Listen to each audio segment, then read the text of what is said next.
and good morning to all. Welcome back. So today, as it has been scheduled, we're going to talk about Plato and his philosophy. So first of all, we would like to focus on some of the important points of his biography. Then afterwards, we'll be trying to discuss his philosophy that we call Platonism, and also different other facets of his philosophy as well. So Plato. So if I ask you a question, just a very simple question, I know all of you know the answer, but still I'm curious to know who was his teacher, Plato. Plato was a disciple of. Plato was the disciple of Socrates. Socrates. Okay, and we have seen that Socrates himself, he didn't write anything, but from his students, you see that from his students' account, from his writings actually, we came to know about Socrates' philosophy and his contribution to the Western philosophy. Now, let's move on to the first slide.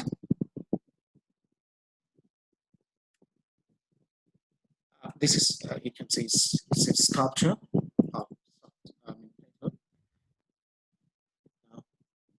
There is the Plato.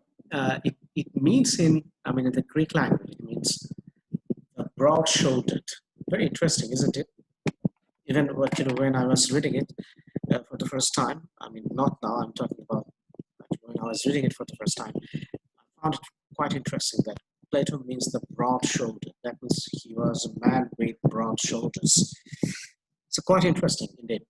So he was born at Athens in 1428 or 1427. So there is a kind of controversy that whether actually he was born in 428 or 427 before Christ or Christian. Now, he came of an aristocratic and wealthy family, although some writers represented him as having felt the stress of poverty. Doubtless he profited by the educational facility afforded young men of his class at Athens. So he had a very good family background, but at one part of his life he had to undergo poverty. He had to experience poverty, but the historians, they say that actually he profited from his educational facilities, or we can say his institute that he established at that time in Athens. And there actually people used to come, and he had his pupils, his students, so they would pay him money. So, and you can see that actually he got this solvency in his life. পড়ানোর বিনিময়ে তিনি তার ইনস্টিটিউটে টাকা নিতেন এবং তার মাধ্যমে তিনি এটা তার জীবনের একটা অংশ। Now, when about 20 years old, he met Socrates. So when he was 10, yes. Sir বাতাসে শব্দ হচ্ছে স্যার, এটা শোনা যাচ্ছে না ভালো করে।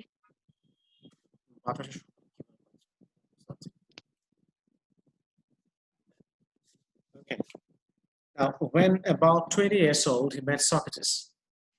And the intercourse, which lasted 8 or 10 years between master and pupil, was a decisive influence in Plato's philosophical career.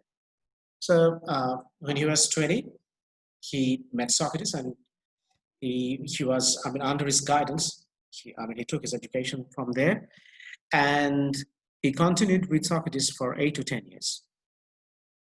Okay. Plato's philosophical career, before meeting Socrates, he had very likely developed an interest in the earlier philosophers and in the schemes for the betterment of political conditions at Athens. So before meeting Socrates, Plato actually, he got interested in the philosophers from earlier ages or centuries. And also he was thinking about the political conditions to uplift or to better the political condition of Athens at that time. So it was in his mind that he was interested in politics, we can say that. And also he was quite conversant with the philosophers actually who came before him.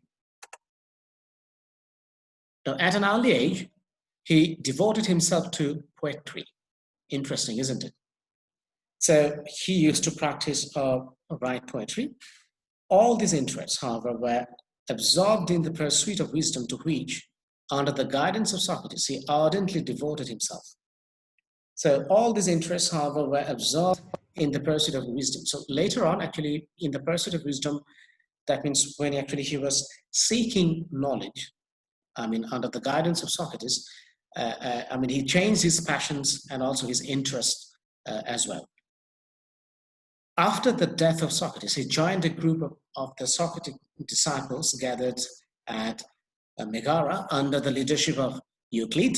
You know, Euclid, he was a mathematician and a philosopher indeed. Later, he traveled in Egypt, then Magna Graecia, and Sicily. So he also traveled in different parts of the world, especially Egypt, because he got influenced by the Egyptian philosophers at that time. And also Egyptian philosophers, actually at that time it wasn't Egypt, it was part of the, I mean, the whole, I mean, you can say this, I mean, this Greek, I mean, empire at that time. His profit from these journeys has been exaggerated by some biographers. So you see, I have already mentioned that actually Plato, he was influenced by all the philosophers that he met in different parts of the world. But sometimes biographers, they exaggerated the influence, that he was very much influenced by these philosophers. That was an exaggeration. It was not like that he was influenced by all the philosophers that much. There can, however, be no doubt that in Italy, he studied the doctrines of the Pythagoreans. So you see, when he went to Italy, he studied Pythagorean doctrine. Or you can say the philosophical text that was introduced by Pythagoras at that time. So that's why it's called Pythagorean doctrines. His 3 journeys to Sicily were apparently to influence the older and younger Dionysius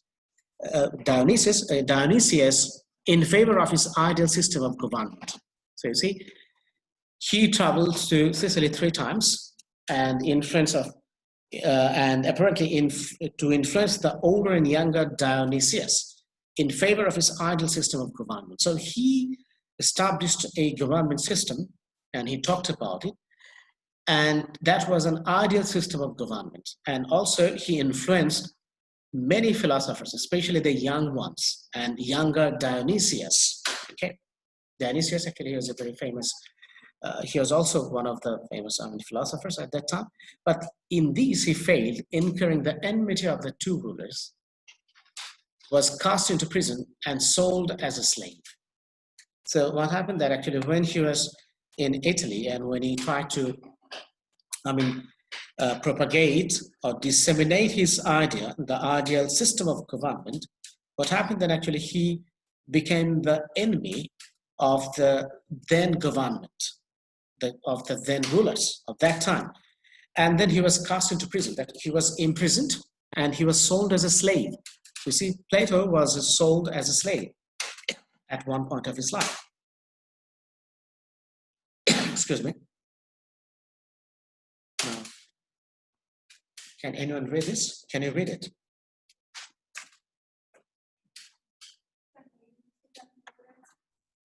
Yes, sir. Sorry. Okay, read it, please. At the touch of love, everyone becomes a poet. So, at the touch of love, everyone becomes a poet. So, actually, it was said by Plato. In Bengali, how do you say it? Bengali, what do you say? ভালোবাসা মানুষকে কবি বানায়। বললাম প্রেমে পড়লে সবাই কবি হয়ে যায়। জি sir. Okay. Now, let's see. So he was imprisoned and he was sold as a slave. And then he was rescued by one of his friends. You see, that's why he says that ransomed by a friend, he returned to his school of philosophy at Athens. So ransomed by a friend, that means he was sold as a slave, and one of his friends, he bought him. And then he made him free. Ransomed means to pay, for example, if any of, If a person is kidnapped, then you see they ask for ransom. In Bengali, I don't know, what is it called? Muktipon. Exactly, yeah. You're absolutely right. Muktipon. So one of his friends, actually, he gave that amount of money, I mean, as ransom, you can say, or Muktipon in Bangla, we say. This differed from the Socratic school in many respects. Now, you see that Socratic, actually, he had his own school of thought, and he has his own thought. He had his own style. But though Plato actually was the disciple of Socrates, but Plato, as an individual or as an individual philosopher, he had his own style. So that's why it says that it differed from Socratic school in many respects. It had a definite location in the groups near the gymnasium of academas. Its tone was more refined, more attention was given to literary form, and there was less indulgence in the odd and even vulgar method of illustration, which characterized the Socratic manner of exposition. So you see, near the gymnasium of academas, it was, groups near. He is talking about the location, actually, where his school, actually, it was located in Athens. And the characteristic, or you can say the features of that school, how was it? Its tone was more refined. So his school's tone, or in his academy or in his institute, people, the students, they used to study there in a very, organized way. Unlikely Socrates. You know, the Socrates, what did he do?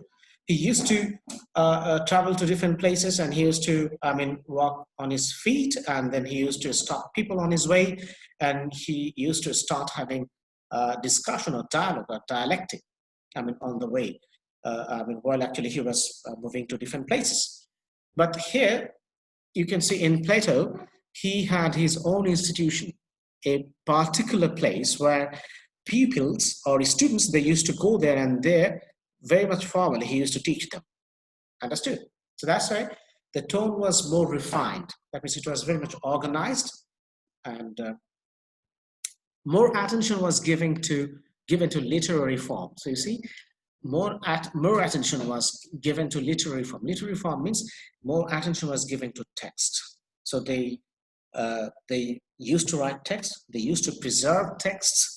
Okay, for example, we have already seen that Plato, he wrote many books, and you see Plato's, and they are known as Plato's dialogue. That is one of his seminal work, or one of his most important contribution to the Western philosophy, from where actually we come to know about Socrates. So you see the literary form, that means the genre, the text. So they gave importance forms of the text. And there was less indulgence in the odd. Less indulgence in the odd. That means they didn't, they were not used to discuss things those were not considered, decent, and those were not considered to be the topic of discussions. So they used to, discuss things that they find important and very much, you can say, they have some significance. Otherwise, they wouldn't discuss those things. So indulgence in the odd. If there is something is strange, eccentric, and that is not, for example, weird. So that kind of stuff, actually, they didn't discuss, or they didn't indulge in those things. Indulge in means তারা ওই বিষয়গুলো নিয়ে আলোচনা করতেন না, তারা প্রশ্রয় দিতেন না, তারা যে জিনিসগুলো সুন্দর, সাবলীল, ভালো, সেই বিষয়গুলো নিয়ে তারা আলোচনা করতে অভ্যস্ত ছিল। And even the vulgar method of illustration, which characterized the Socratic manner of exposition. The Socratic manner, that was a different manner. Nothing formal. It was very much informal, and no specific place, or you can say the institute was there, during his time, and he didn't establish any specific institute. So the way actually he used to ask people questions, and the way actually he used to confront people, in the arena of philosophy, some they characterize it as something which is vulgar because it hurts people's feelings. So that's right. Now, after his return from his third journey to Sicily, he devoted himself unremittingly to writing and teaching until his 80th year, when, as Cicero tells us, he died in the midst of his intellectual labors. So see, after his return, so we have already discussed that actually what happened to him. He was ransomed, and then he was set free by his friend. Then he went to Athens.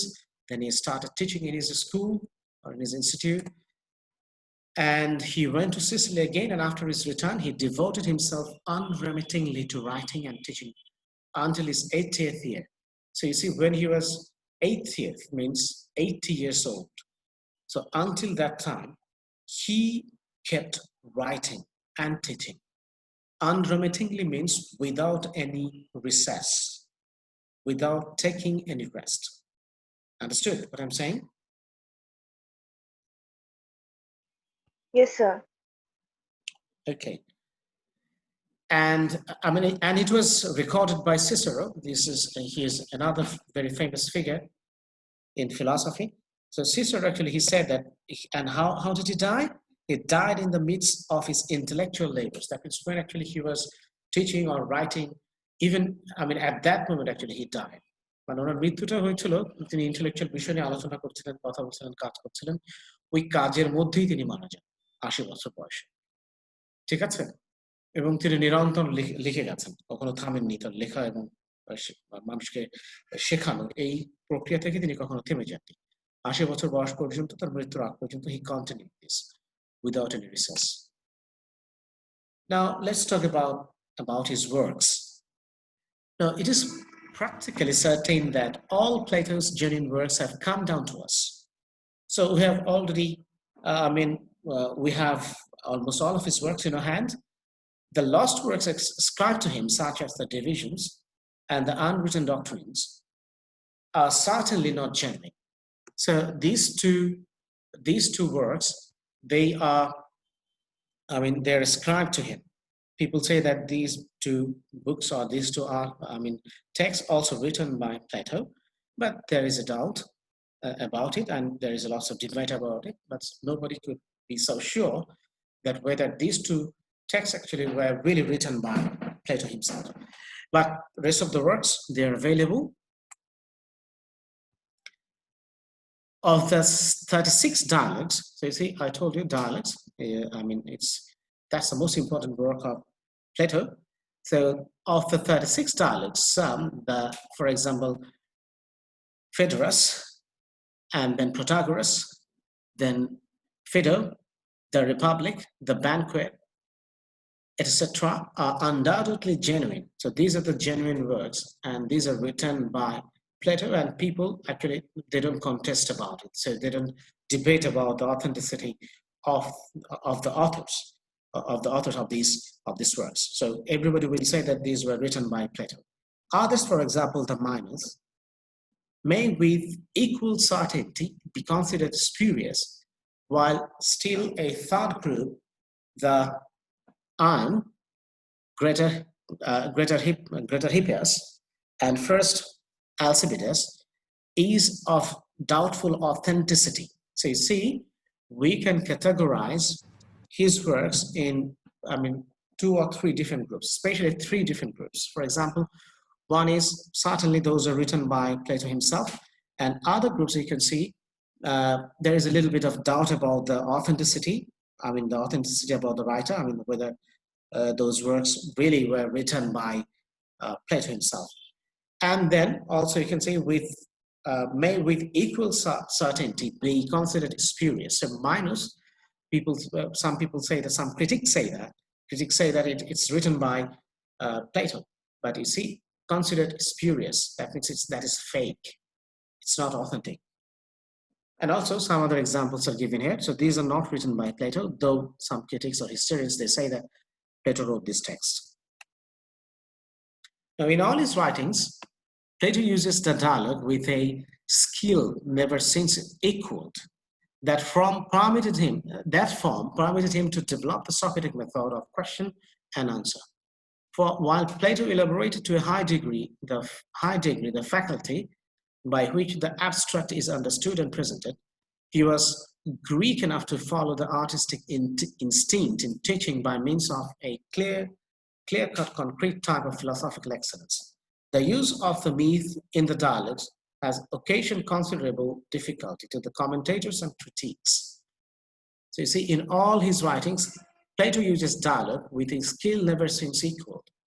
So Plato uses dialogue, I mean, in his text. I mean, if you have any chance to go to Dhaka, then you can buy Plato's dialogue, and there you can find I mean, the collections are available both in Bangla, not all of them. Some of them are available in, some of them have been translated in Bangla, and others you can read it in I mean, in English. And there you can see the way actually he introduced dialogues, and the way actually he used dialogues to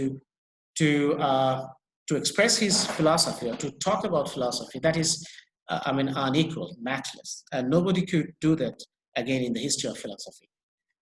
That form permitted him to develop the Socratic method of question and answer. You remember that Socrates actually, he didn't write anything by himself, but what was the way that we call Elenchus method or Socratic method? The way was that it's a conversation between the questioner and the other person that we call interlocutor, or you can say the interviewer, and on the other end we have the interviewee. So obviously when we have a questioner and we have an interlocutor, so it's for sure that we are going to have a conversation, a dialogue. Don't you think so? Yes, sir. আমরা যখন দুজন বক্তা একজন যদি একসাথে হয়, কিংবা যদি একজন প্রশ্নকর্তা হন আর একজন ইন্টারলোকিউটর যিনি উত্তর দেবেন, রিপ্লাই দেবেন, এরকম যখন সিচুয়েশন হয় তখন তার মানে আমরা ধরেই নেই যে দুজন ব্যক্তি যখন একসাথে হবে অবশ্যই তারা কনভারসেশন স্টাইলে কথা বলবেন এবং তাদের মধ্যে কিছু ডায়ালগের অবতীর্ণ হবে, right? G sir. So Plato did the same thing. He didn't go to the street. He didn't stop people, and he didn't start asking questions to the people. Instead of doing so, he started writing. So he just wrote all the dialogues that Socrates had with different people in Athens, I mean, in his time. So he just recorded those dialogues, I mean, in his books, in his texts. So the same thing, one is on the street, another one is on the pages. বোঝা গেছে কি বলছি? তোমরা কি বুঝতে পেরেছো? Hello, sir আরেকবার কি বলেন? কোন অংশটুকু বলবো? চুপচাপ থাকো কেন? আমি বলি না যে মাঝে মাঝে আমাকে থামাবে, তাহলে ভাবি কি যে আমি একা আছি, তোমরা নেই, আমার তো ভয় লাগে। It seems very creepy. আমি একা কথা বলছি, কেউ নেই, পরিবেশটা ভুতুরে না? এখন বলো কোন জায়গায় বোঝনি? স্যার লাস্টের টুকু একটু বলেন।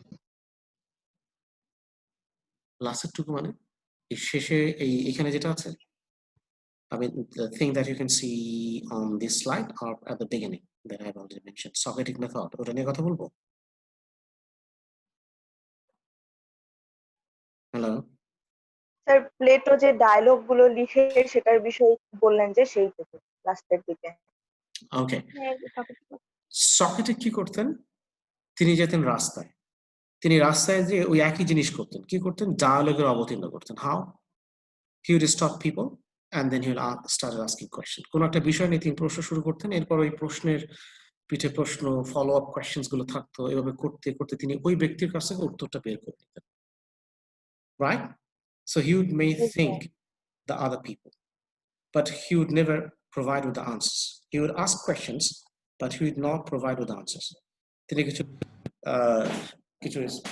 স্কেপটিক্যাল কিছু সিচুয়েশন তৈরি করতেন, কিছু প্রশ্ন মানে তার উত্তরের পরিবর্তে তিনি আরেকটি প্রশ্ন করতেন। এভাবে করতে করতে তিনি একটা সময় তিনি একটা যেটাকে আমরা বলি একটা অ্যাক্সিওমে পৌঁছানোর চেষ্টা করতেন, একটা স্বতঃসিদ্ধ সত্য আমরা যেটাকে বলি, দ্য অ্যাবসলিউট ট্রুথ।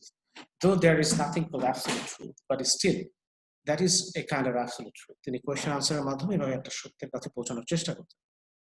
সক্রেটিসের এই মেথডটা ছিল হচ্ছে মানুষের সাথে সরাসরি কথোপকথনে। That was the direct interaction between people. Understood?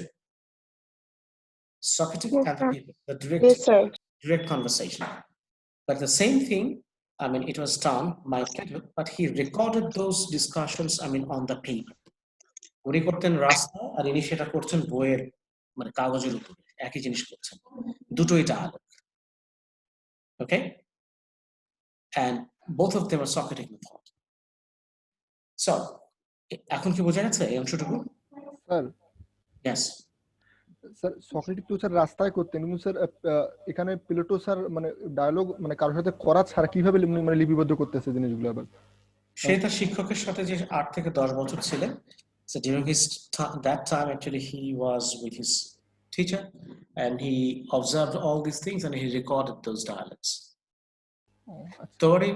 তোরে প্রশ্নটার কিন্তু ভ্যালিডিটি আছে অনেকেই কিন্তু ডাউট করে যে এই কথাগুলো কি আসলে সব সক্রেটিস নাকি প্লেটো তার শিক্ষকের নামে চালিয়ে দিচ্ছে অনেক কিছু এত কিছু for example whatever actually I say I do if Riazul actually really wants to learn then he must stay with me all the time right Yes, sir. and then Riazul will what will he do he will record everything he will write on everything আসলে কি এটা করেছিল সে এত জটিল জটিল কথা এত বড় বড় ডায়লগ সেগুলোকে সে শিক্ষকের সাথে ঘুরতো আর সেগুলো লিপিবদ্ধ করতো আসলে what was the style maybe historians actually they can come up with the right answers but at this moment what we have seen that we have the doubt that whether all these things that is recorded in Plato's text whether all those stuff I mean those are mentioned about or talked about I mean Socrates whether actually those are really true or not সবকিছু কি এগুলো সক্রেটিসের সবগুলো কি সক্রেটিসই বলেছেন নাকি এর মধ্যে কিছু টুইস্ট কিছু চেঞ্জ এনেছেন প্লেটো নিজের কিছু অভিমতকে শিক্ষকের মুখ দিয়ে তিনি করিয়ে নিয়েছেন because he wasn't alive at that time he was dead by that time and there is no such kind of thing like present days I mean no media nothing to record your conversation or anything so whatever he said about his I mean about his teacher about his mentor so at present days actually we are just accepting all those things as truth about Socrates, right? আমরা সেগুলি মেনে নিচ্ছি না সক্রেটিসের সম্পর্কে সত্য হিসেবে যে Plato যা বলেছেন সক্রেটিস যেভাবে ডায়ালগ দিয়েছেন তাহলে এটাই ঠিক আছে আমরা এরকম মেনে নিচ্ছি right okay so there is a doubt there এখানে একটা সন্দেহ অবশ্যই আছে সো রিয়াজুলের কোশ্চেনটা খুবই ভ্যালিড স্যার এনিওয়ে ইয়েস তাহলে স্যার প্লেটো যদি স্যার সক্রেটিসের ইয়েগুলো কাজ করে তাহলে প্লেটোর নিজস্ব সার্থকতা কিছু নেই স্যার আলাদা কোনো ক্রিয়া যেটা মানে সক্রেটিস ছাড়া সে নিজে করেছে no he has বেশিরভাগই তার শিক্ষকের কথাগুলো নিয়েই তার করা তার নিজেরও কোনো কাজ আছে তার নিজের কাজগুলো আলাদা সবগুলো কিন্তু ডায়ালগস নামে নেই বুঝতে পেরেছো আরো কিছু বই আছে যেমন রিপাবলিক এটা প্লেটো নিজে লিখেছেন সেখানে তিনি তার নিজের অনেক কনসেপ্ট নিয়ে এসেছেন এবং ওই জায়গাতে তিনি রাষ্ট্র ব্যবস্থা সমাজ ব্যবস্থা নিয়ে এবং এগুলো নিয়ে রাজনীতি নিয়ে অনেক কথা বলেছেন there are other texts also but right at this moment I don't remember those names but he also had his own view okay all right thank you now so for while Plato elaborated to a high degree the faculty by which the abstract is understood and presented, he was Greek enough to follow the artistic instinct in teaching by means of a clear-cut, concrete type of philosophical excellence. So you see, his philosophical excellence, it was very clear-cut, very solid, very much observable, and it was explicit. Okay? And also he followed the abstract. I mean, he took the abstract and he made them understandable. And you see that is the Greek. It is mentioned that is Greek enough to follow the artistic instinct in teaching. So the people in the Greece at that time, especially philosophers like Plato and Socrates and all those other philosophers, so they have this knack to teach. So it was their instinct. Intrinsically, actually, they were good teachers. They were good preachers. Okay? So also, since Plato actually he is from that part of the world, he had the same kind of temperament or same kind of characteristics or features, intellectual features that we can say. Now, the use of the myth in the dialogues has occasioned considerable difficulty to the commentators and critics. So see, here lies the problem. The use of the myth in the dialogues. So in the dialogues, there are lots of names, lots of occasions, lots of situations have been mentioned. And sometimes these situations mention people actually they're not identifiable. And in some cases, historical reference actually couldn't be found about those myths. So it created a myth. And you see the commentators and the critics, I'm talking about the writers and the historians, they found it very difficult while explaining his texts because they couldn't find any solid, reference to those names and to those occasions. Understood? G sir.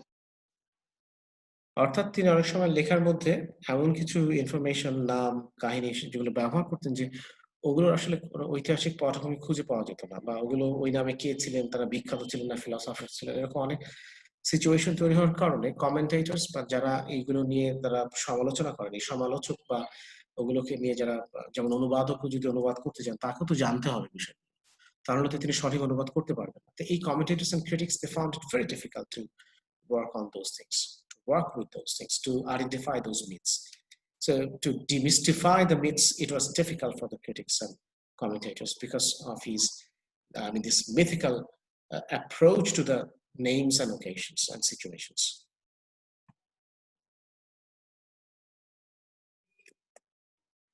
When we try to put a value on the content of a Platonic myth, we are often baffled by the suspicion that it is all meant to be subtly ironical, or that it is introduced to cover up the inherent contradictions of Plato's thought. In any case, the myth should never be taken too seriously or invoked as an evidence of what Plato really believed. So you see, now they're talking about, they're calling it Platonic myth. That means myth that created by Plato, and you cannot find any solid evidence of those myths to prove them. So that's why they're called Platonic myth. So it says that if we try, that means as a student of philosophy, if we try to find the value of those contents, those Platonic myths, then we'll be stupefied or baffled. We'll get confused by the suspicion that it is all meant to be subtly ironical. So that was ironical. So the purpose was to create an irony. Okay? So that's why those Platonic myths were introduced by Plato in his text. Or maybe that it is introduced to cover up the inherent contradictions of Plato's thought. So there are two reasons, introducing this Platonic myth in Plato's text.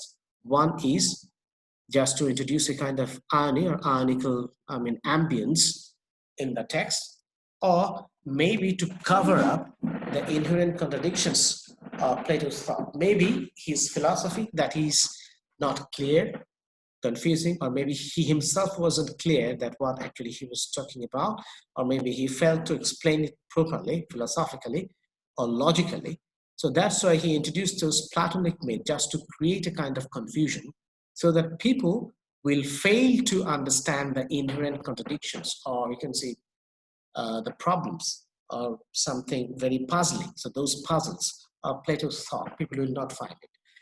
এটা একটা ওই যে যেটাকে বলি না, শাক দিয়ে মাছ ঢাকার মতো।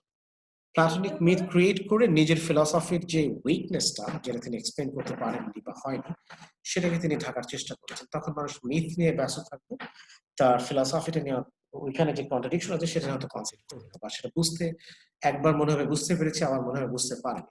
So you cannot blame Plato for this, okay? Or you cannot say that Plato actually he didn't say anything about it. So just to hide his inherent contradictions, he might be that he used those Platonic myths. Understood? Yes, sir. That two reasons for using those myths are to create myth.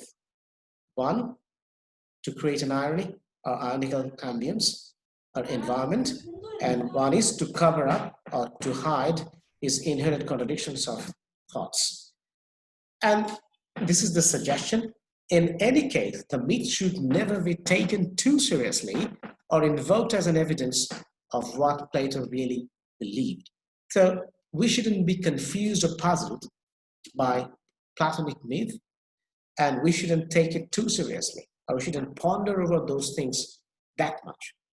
Or we must not invoke as an evidence. We must not invoke as an evidence that what Plato really believed. So if you try to judge or evaluate Plato's belief on the basis of those Platonic myths, then obviously one can say that you are not in the right way, because that is not the right way to explain or to talk about Plato's philosophy or Plato's belief. I mean, on the basis of his Platonic myth or on the basis of the myths that he created. Okay? Understood? Yes, sir. Okay, after this, if you have any question, then I'll take those questions first, then I'll move on to the next slide. Any question or any comment? No? No, sir. All right, good.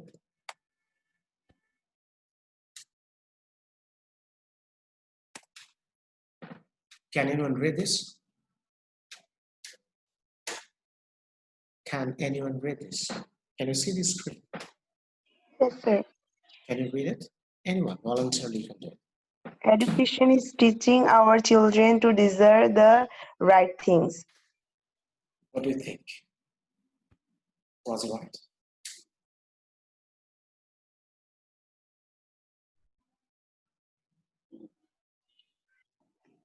You understand this sentence, right? Yes, sir. Yes. Yeah. So how will you translate it?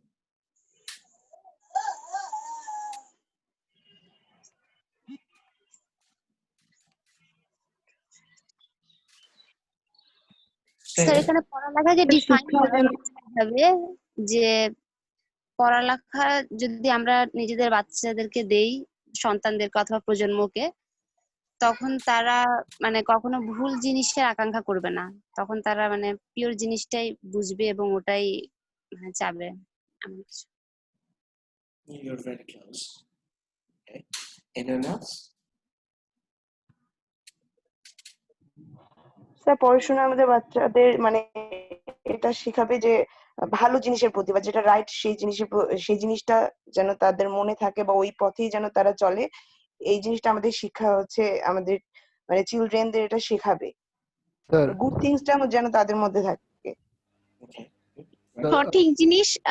সঠিক জিনিস desire করাই হচ্ছে শিক্ষা।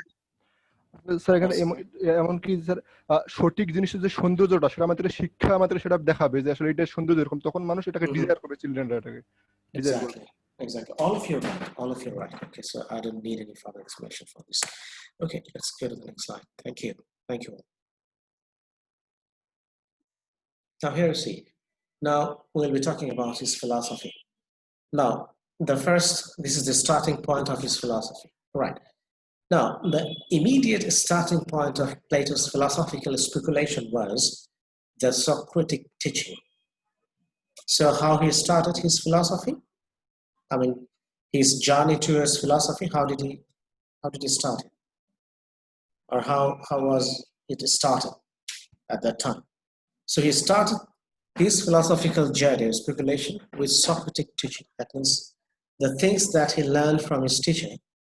So he started describing those or recording those in his texts. So that was the beginning of Socrates' philosophical journey. Plato's philosophical journey. Okay? Yes, sir. Okay, so he started talking about Socratic teaching, and thus later on, he added his own philosophical teachings with it. So first he started with his teacher's philosophy. That was the beginning of his philosophical journey. In his attempt to define the conditions of knowledge, so as to refute sophistic skepticism, Socrates had taught that the only true knowledge is a knowledge by means of concepts. So Socrates had taught that the only true knowledge is a knowledge by means of concepts. The concepts, he said, represents all the reality of a thing. As used by Socrates, this was merely a principle of knowledge. It was taken up by Plato as the principle of being. If the concept represents all the reality of things, the reality must be something in the ideal world, not necessarily in the things themselves, but rather above them in a world by itself. Try to understand it. Here, Plato actually, he is introducing a different world, the world that we call the ideal world. Okay? Have you got it? Yes, sir. Okay, I'll read it again, then I'll explain it to you. Now, in his attempt to define the conditions of knowledge so as to refute sophistic skepticism, so you see the sophists, they are very much a skeptic. Remember that sophists? Who are the sophists? Who were the sophists? Sophists actually, they used to ask questions. They taught people rhetoric, the art of speech. Okay, and sophists, they used to take money for teaching people, and they were very much skeptic about the existing establishments of society, norms and regulations. So they had doubt about everything. But Socrates, actually, he moved a little bit out of it, but he moved away from this sophistic skepticism. And Socrates had taught that the only true knowledge is knowledge by means of concepts. So if you have a good concept about something, then that will be regarded as knowledge, and that is true knowledge. The concept, he said, represents all the reality of a thing. So you see, the concepts represents all the reality of a thing. How? Can anyone tell me how actually concepts represent all the reality of a thing? Can anyone tell me how did it happen, or how does it work? Anyone?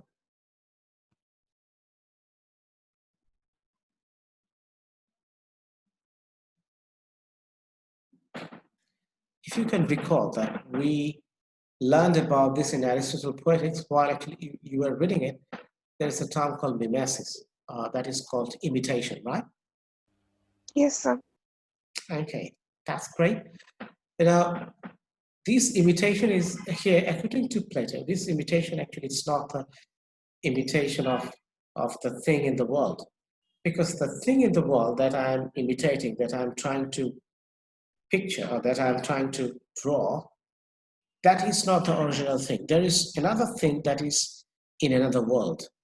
So for example, for a pen, we have a pen here, and then this pen is in the world that I'm talking about. And there is another pen that is not in this world. It has its own world, and that is the idea. That is the concept. So we can only imitate those ideas or concepts. So in a sense, our work, any kind of work, whether it is a sculpture, whether it is, making a table or making chairs or doing anything. So everything you can see, they have a archetype or idea in another world. অর্থাৎ আমরা যা কিছু তৈরি করছি বা আমাদের কাছে যা কিছু আছে, এইটা আসলে অরিজিনাল একটা আছে, সেটা একটা আইডিয়া বা কনসেপ্ট। এটা কনসেপ্ট জগতে ওই জিনিসটা অরিজিনালি আছে, সেইখান থেকে নিয়ে আমরা বাস্তবে ওই জিনিসের রূপ দেখতে পাই। সো আমরা বাস্তবে যা দেখি এটা আসলে একটা copy. This is not real. বুঝতে পারছো কি বলছি? Yes, sir. So another world that is full of concepts, and in the reality, all these things that we can see, that represents those concepts as used by Socrates. This was merely a principle of knowledge. So Socrates used this as a merely principle of knowledge. That was just in knowledge. It was taken up by Plato as a principle of being. But Plato took this idea of imitation and mimesis, or this concept, the world of concept, or the ideal world. He took it as, he took it very seriously and took it as a principle of being. Being means সত্তা, অস্তিত্ব। বোঝা গেছে? সে অস্তিত্বের জন্য এই কনসেপ্টের ওয়ার্ল্ডটা তার কাছে গুরুত্বপূর্ণ হয়ে দাঁড়ায়। Right. If the concept represents all the reality of things, the reality must be something in the ideal world. not necessarily in the things themselves, but rather above them in a world by itself. So that if the concept represents all the reality of things, the reality must be something in the ideal world. So this reality, the reality that we can see, or the reality that sometimes which is not achievable. So it is the concept represents all the reality of the things. And the reality must be something in the ideal order, sorry. So the reality must be something in the ideal order. That means in the ideal world, the concept of that reality is there. That means in the ideal world, I have the concept of a pen. In the ideal world, I have the concept of a chair or table or a laptop, PC, cell phone, whatever you say. So in the world of ideas, or in the world of the concepts, you have those things. Okay, but here it says that the reality must be something in the ideal world, and not necessarily in the things themselves. So that reality that might exist in the ideal world, not necessarily in the things themselves. So in the pen, you may not have the reality here. Maybe the reality of that pen that exists in the world of the concepts or in the world of the idea. So that's why it says, but rather above them in a world by itself. So this world by itself, that means this is the world of concept. This is the ideal world where we have the concept of everything. And in the real world that we say real here on this planet, the thing that we can see, the things that we can create, that is just the imitation of the things that is there in the world of concepts of the ideal world. Is it clear now? Is that clear? Yes, sir. Okay, now, since it's the starting point and it's a pretty challenging thing, maybe, so we'll be taking up our discussion, I mean, from here and in our next lecture. So I would like to conclude it here today. So now I would like to take some questions from you. Yes, Riyajul, you wanted to say something? Sir এই ideal ওয়ার্ল্ডের যে sir বিয়েটা বিশ্বাসটা এটা কি sir সক্রেটিক্স ওইটাতে ছিল আগে ideal world? No, not exactly the way actually Plato believes. It wasn't like this. He actually imagined some kind of concept, but the way Socrates actually, Plato actually, he has transformed this concept of the world, this ideal world, completely, he has taken it to a different level. There is a different world actually he has imagined. But Socrates actually, he didn't imagine this kind of different world, the world of concept or the world of ideal. The way his people or his student, his novice or disciple, Socrates actually, the way, Plato, the way actually he's thinking about it, Socrates actually, he didn't think about it in this way. In that sense, you can say that Plato's work, this ideal world, and also the world of concept, that is very, you can say a substantial contribution to the understanding of the philosophy. Yes. তাহলে sir সোফিস্টিক স্কেপটিসিজমের সাথে মানে এই কনসেপ্টটার মানে কলিশনটা কোথায় sir? Which one? মানে sir এই যে সোফিস্টিক scepticism আর আপনার যে এই যে আইডিয়াল ওয়ার্ল্ড এদের মধ্যে কোনো কলিশন আছে? যেমন এখানে একটা লাইন ছিল যে in his attempt to define the conditions of knowledge so as to refute sophistic skepticism. Third line, sir. Look, a skeptic, they will ask question about anything. And even you put this world of concept or this ideal world, even if you put them in front of these, skeptics, they will also ask about the existence of this question. So for them, everything is, for questioning. So they will ask questions about every existence. So for them, it's nothing. They will also ask questions about the existence of this ideal world. Even I myself, for example, if I ask you the same question, do you really believe that there is the world of ideal world is there, and we are just copying those things from those ideas or from those world of concepts? Do you agree with this point? Do you think in that line? Sir অনেক সময় মনে হয় sir এরকম যে আসলে ঠিক। Yeah, it's very confusing. I can feel that. It also happens with me, that maybe there is some kind of, what should I say, some kind of mold or some kind of frame. So it's there in some kind of world. We don't know where is it. So there we, for example, I'm Shahriar, there might be the form, the in Bengali we call it Sach. Sach bole na? Sache dhala, I don't know how to say it. Ekta format thaka, right? Do you get my Yes, point, sir. what I'm saying? Maybe there is, in some other world, there is the format, there is the, we call it mold, we call these the form or forma, whatever you say. And from there actually, or there is a model. So we are just copying that model. We are just copying that concept or idea. Sometimes we also feel in that way, but since we are not sure about it, it's just on the, from the philosophical, philosophical understanding, I mean, it's really difficult to prove it, that there is an ideal world.